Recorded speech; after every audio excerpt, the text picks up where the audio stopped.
Այսօր մեզ է միացել ԵՊ դասախոս կրթության փորձագետ Սերոբ Խաչատրյանը, բարև ձեզ, շնորհակալություն հրավերը ընդունելու համար։ Բերեք սկսենք այդ վերջին օրերի աղմուկից։ Կասեք Մերձավանի եւ Մղճյանի դպրոցներում տեղի ունեցածը որպես առանձին դրվագ պետք է դիտարկել, թե պետք է դիտարկել ընդհանուր կոնտեքստում։ Ընդհանուր կոնտեքստում պետք է դիտարկել, որովհետև բարդ երևույթներ են եւ իմ կարծիքով այսօր Հայաստանում արվում է մի բան, որը դերևս 20-րդ դարի հայտնի փիլիսոփաներից մեկը Բոդրիարը հետաքրքիր ձևակերպում էր տվել, որ տեղի ունենում ինչ-որ բան, հետո այդ տեղի ունեցածը վերցվում է լրատվամիջոցների կամ հատուկ թեմաներով զբաղվող օրակարգ ստեղծող կազմակերպությունների կողմից եւ դրանից սարքվում է լրիվ մի ուրիշ բան։ Հիմա մենք գործ ունենք այս դեպքի հետ, այսինքն Մերձավանում կոնֆլիկտ կար դպրոցի կոլեկտիվի եւ ուսուցչի միջեւ, վերցվեց այդ կոնֆլիկտը, հրապարակայնացվեց եւ դա տարվեց հիմա լրիվ ուրիշ տեղ, ասենք, չգիտեմ, Թուրքիայի հարցը մեջտեղ եկավ, որ ուսուցիչը ասել է, որ ինք թուրքերը մեր թշնամիները չեն, նմանատիպ այլ հարցեր, եւ հիմա սա եկավ այստեղ, որ փաստորեն ուսուցիչը, որը ասում է, որ թուրքերը մեր թշնամիները չեն, հալածվում է ժողովրդի կողմից կամ, չգիտեմ, արցախցիների խնդիրը, որ այդտեղ արցախցիներին է վիրավորել այդ ուսուցիչը։ Այսինքն սա նորմալ կոնֆլիկտ է, այսինքն նորմալ չէ, բայց բոլոր դպրոցներում կան այս տեսակի կոնֆլիկտներ, որտեղ կոլեկտիվները մեծ են եւ միշտ լինում են ուսուցիչներ, որոնք տնօրինության այլ ուսուցիչների հետ խնդիրներ են ունենում։ Հիմա սա դարձավ լրատվական առիթ եւ դրանից լրիվ ուրիշ բան դուրս բերվեց։ Այստեղ նաեւ կա մի ուրիշ խնդիր, եթե փորձենք նաեւ Մղճյանն էլ կապել։ Այսօր Մղճյանի տնօրենի հրաժարականը ներկայացնում։ Նո, այդ տնօրենների հրաժարականը խնդրի լուծում չէ, տեսեք ինչն է հարցը։ Հիմա կա օրակարգ, որ Հայաստանի դպրոցների կառավարումը պետք է վերցվի մարզպետարանների ձեռքից եւ տրվի նախարարությանը։ Եվ այս տեսակի դեպքերը նաեւ ոնց որ առիթ են ստեղծում, որ ասվի, որ այո, տեսեք, հարգելի մարզպետարաններ, Երևանի քաղաքապետարան, դուք չեք կարողանում դպրոցները լավ կառավարել, ուսուցիչներին հալածում են, երեխաներին թմրանյութերի ցանցն են գցում, եւ դրա համար ճիշտ կլինի, որ մարզպետարանները չղեկավարեն, այլ ղեկավարի նախարարությունը։ Նաեւ այսպիսի խնդիրներ էլ կան։ Դե հա, պետք է հետո տեսնել դպրոցի կյանքում ինչ է փոխվում դրանից։ Տեսեք, այստեղ խնդիրը ինչի մեջ է, ընդհանրապես դպրոցները մեծ մասը եւի շատ ուզում են, որ իրենց ղեկավարի նախարարությունը, ինչու, որտեղ նախարարությունը հեռու է եւ իրենց համար, այսպես ասած, ավելի ինքնուրույնությունը կմեծանա, բայց մյուս կողմից իհարկե մարզպետարանները, եթե այսպես պրոֆեսիոնալ ղեկավար են, անշուշտ իրենք շատ լավ տիրապետում են իրենց խնդիրներին, քան կենտրոնը, որտեղ Երևանը չի կարող 1400 դպրոց հեռավորության վրա կառավարել։ Բայց հիմա օրակարգը այդպիսին է, եւ նաեւ նախատեսվում է դպրոցների միավորում, փոքր դպրոցները միավորվելու են, եւ կարծում եմ, որ այս տեսակի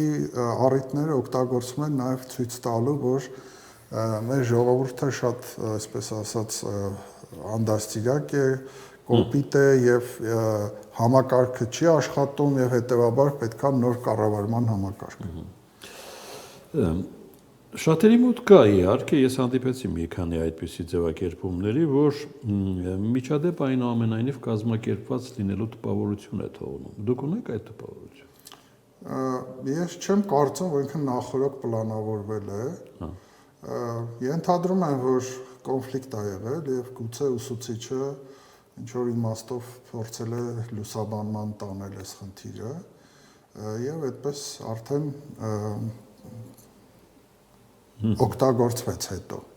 Հիմա թե նախորոք է պլանավորվել թե չէ, դժվար է որ ես ասեմ,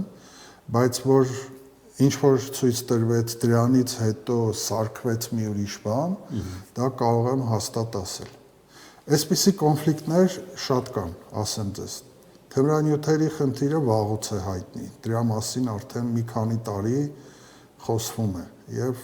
այդ իմաստով իհարկե այն մարդկանց համար, որոնք դպրոցին մոտ են, այս խնդիրները Մենք վաղուց եկող process-ի հետ ենք առնչվել, թե չէ։ Կոնֆլիկտները, որ տեղի են ունենում, կոնկրետ Մերձավանի նման կոնֆլիկտը իհարկե միշտ է եղել դպրոցներում, միշտ։ Ուղղակի չի լուսաբանվել, փորձել են տեղային լուծումներ գտնել, ու կամ ուսուցիչն է հեռացել, կամ ինչ-որ միջնորդ է եղել։ Այս դեպքում ինքը որոշվեց սրել եւ այդպես միանգամից պայթեցնել, բայց այդպիսի կոնֆլիկտներ, ես նույնիսկ ասեի ավելի դաժան կոնֆլիկտներ էլ մենք ունենք դպրոցներում, ավելի սուր կոնֆլիկտներ, բայց քան որ դրանք չեն լուսաբանվում, համակարգից դուրս գտնվող մարդիկ շատ տեղյակ չեն ինչ է կատարվում։ Դե հիմա բաց հանրություն է, ինչ ասես կարող։ Այո, եւ այստեղ մի ուրիշ խնդիր էլ կա, տեսեք, Մերձավանի դպրոցը արդեն 1 տարի է տնօրեն չունի։ Սա էլ է խնդիր։ Մենք ասում ենք, տեսեք, հիմա մենք ժամանակավոր պաշտոնակատարին ազատում ենք։ Չէ, ասում ենք դու ես մեղավոր, որ այսպիսի կոնֆլիկտ է ստեղծվել։ Բայց հիմա հարց, գնանք հարցնենք ժամանակավոր պաշտոնակատարին։ Իրեն որևէ նյութով օգնել են, երբ որ ինքը դարձել է ժամանակավոր պաշտոնակատար։ Իրեն վերապատրաստել են, ինչպես կառավարել դպրոցը։ Աշխարհի շատ երկրներում կա ձեռնարկ, տնօրենի առաջին 100 օրը։ Իրեն այդ ձեռնարկից տվել են, այս մարդը որ իմանա, մենք փոխանակ շնորհակալ լինենք, որ այդ ԺՊ-ն միանգամից 2 պաշտոն է ստանձնում։ Մենք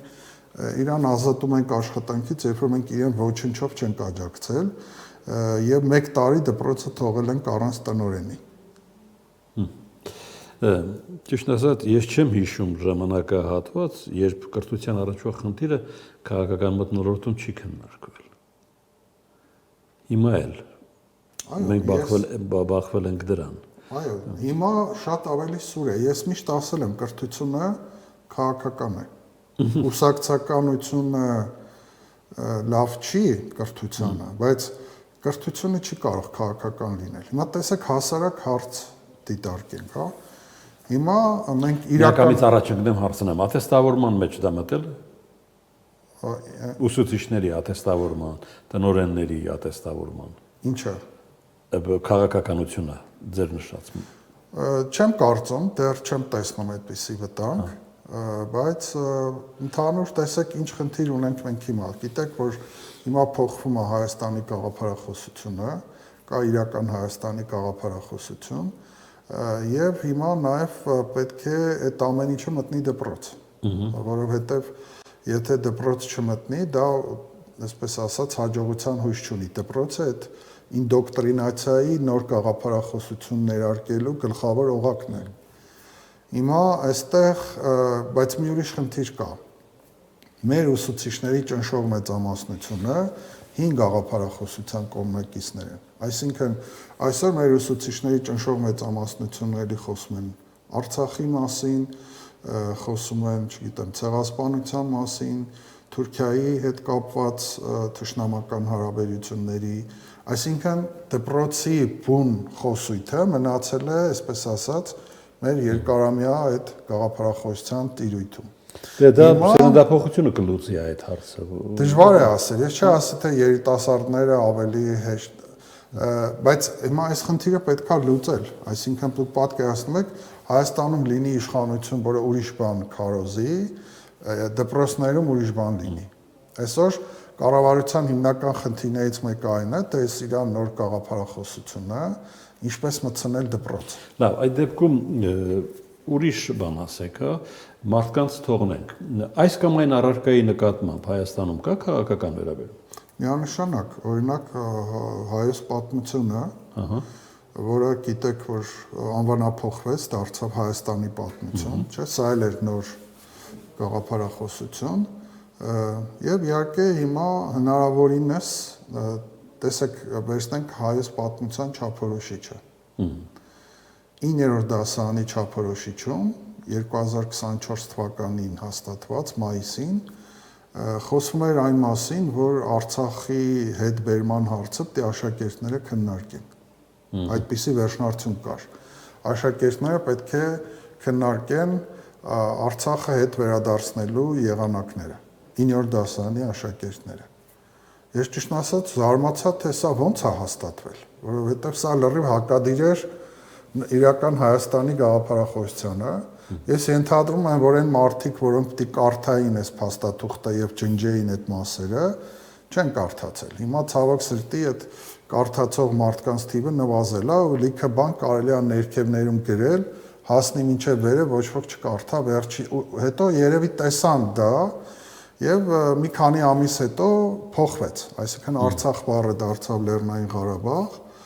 եւ նաեւ հանվեց այդ Արցախը հետ բերելու քննարկումները, որտեղ դա բարձ է, որ այսօրվա այսպես ասած իշխանությունները չեն կարող նման բան հաստատել, բայց հաստատել էին փաստացի։ Սա ինչ է, սա քաղաքականություն է եւ նորից եմ ասում, դա ընդհանուր կրթության մեջ ընդունված է, որ կրթություն ինքը քաղաքական process է։ Բայց այստեղ շատ կարևոր է, թե ասենք ինչպես է այդ ամեն ինչը տեղի ունենում։ Օրինակ շատ վատ է, երբ որ դպրոցները օգտագործվում են քաղաքական օրակարգեր սպասարկելու նպատակով։ Սա իմ կարծիքով անթույլատրելի է։ Բայց իհարկե դպրոցը պետք է ունենա իր, այսպես ասած, քաղաքական հայեցակարգը։ Հիմա ունեցել ենք մենք տասնամյակներ շարունակ, չէ, մեր ուսուցիչները նույն բանը սովորեցրել են, ցեղասպանության հետ կապված, Արարատի հետ կապված, Արցախի հետ կապված, սովորեցրել են։ Հիմա ասվում է, որ չէ, պիտի փոխենք, որովհետև մենք հիմա գնում ենք խաղաղության եւ այդ ամեն ինչ էլ չպիտի լինի։ Դասագրքերի առումով փորձ է արվում դա փոխել, բայց այստեղ հասկանալի է, որ դասագիրքը բավարար չի, որտեղ այդ նույն ուսուցիչը կարող է դասագիրքը դնի մի կողմ, հին դասագրքով պարապի։ Շատ ճիշտ շրջանակ նշեցիք։ Մենք այդպես էլ չենք կողմնորոշում, մենք ուսուցիչն է կաղում, թե դասագիրքը, որտեղ չեն հանդիպում իրար, որտեղ ճիշտ չեն հանդիպում դասագիրքն ու ուսուցիչը։ Այսօր մենք խնդիր ունենք, որ նոր սերնդի դասագրքերի մի զգալի մասը, հիմնականում հումանիտար ոլորտի, ուսուցիչների համար այդքան էլ ընդունելի չի։ Եվ տեքստերը, որոնք բերվում են գաղափարաբանական իմաստով։ Այո։ Եվ տեքստերը, որ չգիտեմ, ասենք օտարազգի ինչ որ տեքստեր են հայտնվում, ընդհանուր դասագրքերից մեկում հայտնվել էր 2008 թվականին ադրբեջաներենից հայերեն թարգմանված մի տեքստ, որի հեղինակը ադրբեջանցի էր, բայց 2008-ին այդ գիրքը թարգմանվել էր հայերեն եւ վերցրել էին այդ նյութը ինտերնետից ու դասագրքում դրել էին որպես հայ հեղինակի գործ։ Բայց պարզվում էր, որ դա ադրբեջանցու գործ է։ Հիմա ուսուցիչներին այս ամեն ինչը դուր չի գալիս, որ տեքստերը շատ այդպես մի տեսակ դասագրքերում արդեն Արարատի նկարն են ոմանք վախենում դնել, Արցախ անունից են վախենում, այս process-ները գնում են եւ այդ իմաստով այսօրվա ուսուցիչները լրիվ ուրիշ բանի համար են, ուրիշ բաներ են սովորեցրել տարիներ շարունակ, հիմա կառավարությունը ուրիշ բան է ուզում, բայց մյուս կողմից էլ կառավարությունը չունի այդքան, այսպես ասենք, ազդեցություն, որ կարողանա շատ արագ այս հարցը լուծել, որտեղ այդ հարցը լուծելու համար դու պետք է շատ կտրուկ քայլեր անես եւ դա կարող է բերել որոշակի դիմադրություն։ Դրա համար փորձ արվում այսպես մի քիչ ավելի մերձավանի նման, այդպես անուղակի, անորոշ, որովհետեւ մերձավանը կորոշի որոշումներ կայացնել, հա։ Մերձավան նկատի ունեմ այդ միջադեպը կոգնի որոշումներ կայացնել։ Այո, մերձավանը, ասենք մերձավանի նպատակներից մեկը այն է, որ մենք ցույց տանք, որ տեսեք ինչքան, այսպես ասած, կոպիտ են այս մարդիկ, ինչպես են խոսում ուսուցչի հետ, բայց տեսեք, դա ինձ համար զարմանալի չի, որ դա զարմանալի չի, բայց կրթությանը մոտ լինելով ես գիտեմ, որ բոլոր դպրոցներում էլ, բոլոր գյուղերում էլ կարելի է գտնել աշակերտ, որը ուսուցիչը դույով է խոսում, հորս արևով է խոսում։ Դա ով դպրոցում աշխատում է, գիտի, որ այդ աշակերտները մենակ մերձավանում չեն։ Հենց դա էլ ծնում է ամենա բարդ հարցը, թե ինչ եղավ այն ուսուցչի կոչման նկատմամբ արձագանքը, ակնածանքը, ինչու հանգեց։ Դա մի ուրիշ հարց է։ Հա, ուրիշ հարց է, բայց դրան նպաստող գործողություններ են եղել։ Այո, տարիներ շարունակ եղել են, տարիներ շարունակ, ամենամեծ գործոնը այն է, որ ուսուցիչներին աշխատավարձ չեն տվել։ Սկսենք այդտեղից, երբ որ դու ասենք ուսուցչին աշխատավարձ չես տալիս, հա, արդեն իր հեղինակազրկումը սկսում է։ Սա կապիտալիզմ է, եւ ստեղ ով ցածր աշխատավարձ է ստանում, ինքը ավտոմատ հեղինակազրկվում է։ Ես մի հետաքրքիր բան ասեմ։ Բայց այնպես չի, որ խորհրդային ուսուցիչը այնքան բարձր էր ստանում, որ խորհրդային երկրի ամենաբարեկեցիկ քաղաքացին։ Այո, բայց այնքան էր ստանում, որը, ասենք, բավարար էր մեկ, եւ երկրորդը խորհրդային միությունը կապիտալիզմ չէր, եւ ինքը հարստության ու փողի քարոզ չէր անում։ Այսօր արվում է։ Այսօր ասում են, եթե հարուստ ես, ուրեմն խելացի ես, եթե աղքատ ես, ուրեմն գլխով ես աղքատ։ Այսինքն այսօր քարոզում այն գաղափարը, որ հարուստները խելացի են, աղքատները դմբո են։ Բայց ուսուցչի հեղինակության հետ կապված մի հետաքրքիր բան ասեմ։ Շաբաթներ առաջ Երևանի հայտնի դպրոցներից մեկում տեղի ունեցավ մեկ այլ միջադեպ, որը իմ կարծիքով մերձավանից շատ ավելի դաժան բան էր։ Բայց որևէ արձագանք չեղավ։ Մի քանի լրատվամիջոց գրեց։ Կասեք ինչ էր։ Ինչ էր եղել։ Աշակերտները ծեծել էին ֆիզկուլտուրայի ուսուցչին։ Եվ ծեծելուց առաջ գիտեք ինչ էին ասել։ Ասել էին եղածը ուսուցիչ չի։ Երեխաները ինչ որ վիճել են, ուսուցիչը մոտեցել է, որ բաժանի։ Այդ ժամանակ աշակերտներից մեկը հայհոյում է ուսուցչին։ Ուսուցիչը արձագանքում է, հետո ասում են եղածը ուսուցիչի ու ուսուցչին ծեծել էին։ Հիմա օրինակ այդ Երևանի դպրոցի դեպքը, որ շատ ավելի դաժան է, չէ՞։ Մարդուն ծեծել են։ Կարող են նաև սպանել ծեծելով։ Մի հատ ոչ այսպես անհաջող ընկներ այդ մարդը կմանար։ Հիմա ո՞նց է լինում, որ այդ դպրոցում ծեծում են ուսուցչին, արձագանքը 0։ Իսկ ասենք Մերձավանում ուսուցչի դույով են խոսում կամ հորս արևով, դա դառնում է տրագեդիա։ Հիմա ո՞րն ավելի դաժան, ֆիզիկական բռնությունը, թե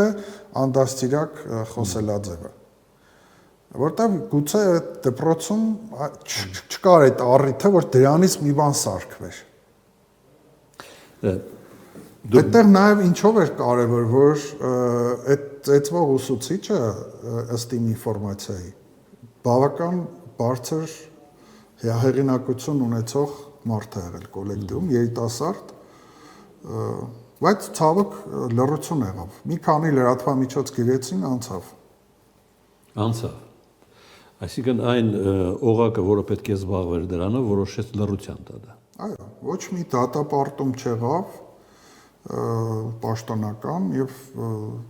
ոչ մեկը չասեց ինչպես կարելի է ուսուցիչ ծեծել։ Էդ էլ ասեմ, որ դա էլ նորություն չէ, այսինքն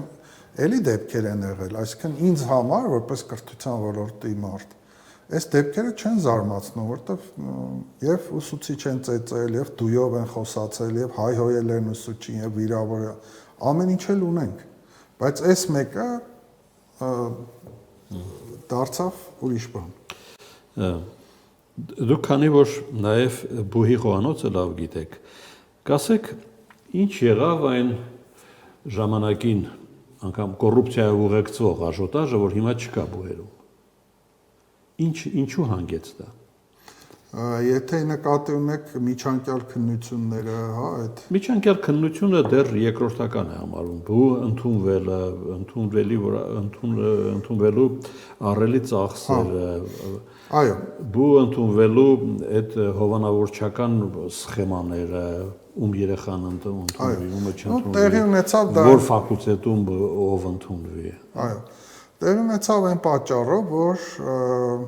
նախ դիմորդների թիվը պակասեց, բավական պակասեց եւ մրցույթը կտրուկ նվազեց։ Ես մտածում եմ, պետք է ասեք կրթության նկատմամբ հետաքրքրություն։ Դա էլ կա, իհարկե, դիմորդների թվի նվազումը նաեւ դրա արդյունքն է։ Դպրոցը դարձավ 12-ամյա, երեխաները ավելի հոգնած են ավարտում դպրոցը եւ չեն ցանկանում շարունակել բարձրագույն կրթություն։ Ոմանք նույնիսկ այսօր 11-12 դասարաններում սկսեցին աշխատել։ Եվ վաստակում են այնքան գումար, որը շատ ավելի բարձր է, քան ուսուցչի աշխատավարձը, եւ մտածում են, այլ ինչի գնանք սովորենք, եթե հիմա ավելի շատ ենք վաստակում։ Այսինքն դիմորդների թիվը նվազեց մեկ։ Երկրորդը այդ հանձնաժողովները, բանավոր քննությունները հանվեցին։ Այսինքն առաջ կար հանձնաժողով, որը մարդիկ էին եւ ստուգում էին տետրերը։ Հիմա այդ ամեն ինչը արդեն ավտոմատացված է եւ ստուգվում է, այսպես ասած, համակարգչի միջոցով, միանշանակ պատասխաններ կան, շտեմարանները հրապարակվում են, մարդիկ շատ չեն կարող բողոքել, որտեղ առաջ գիտեք, ասում են, այս ինչ դասախոսն է կազմել, իր դիմորդները գիտեն, իր մյուսները չգիտեն, հիմա ստանդարտացվել է, դրա համար ասենք այդ աժիոտաժը նվազեց, նաև գուցե քաղաքական ուժերի հետաքրքրությունն էլ այդ ոլորտում նվազեց, եւ հիմա գուցե որոշ ֆակուլտետներում կարծում եմ էլի կարող են լինել ինչ որ դրսևորումներ, որովհետեւ ունենք շատ մրցակցային ֆակուլտետներ, որտեղ դիմորդների թիվը բավական մեծ է։ Օրինակ այս տարի ինչ շատ զարմացրեց ճարտարապետություն մասնագիտությունը, որտեղ մոտավորապես 500 դիմորդ կա, միայն ճարտարապետություն մասնագիտությամբ, եւ ասինքն արդեն ինքը գերազանցում է իրավագիտությանը եւ երևի բժշկականից հետո արդեն երկրորդ պահանջված մասնագիտությունն է։ Եվ որպես ավարտ մեր այսօրվա հանդիպման, հիմա ուստարին ավարտվում է։ Մենք նահանջի ճանապարհին ենք, թե այլ ուղղություն։ Դե ընդհանուր առմամբ ես կասեի, որ նահանջի, բայց ասեմ նաև, որ սա գլոբալ նահանջ է, վերջերս հրապարակել էին վերջին 20 տարում աշխարհի դպրոցականների ցուցանիշները մաթեմատիկայից, բնագիտությունից եւ ընթերցանությունից եւ 3 ոլորտներում էլ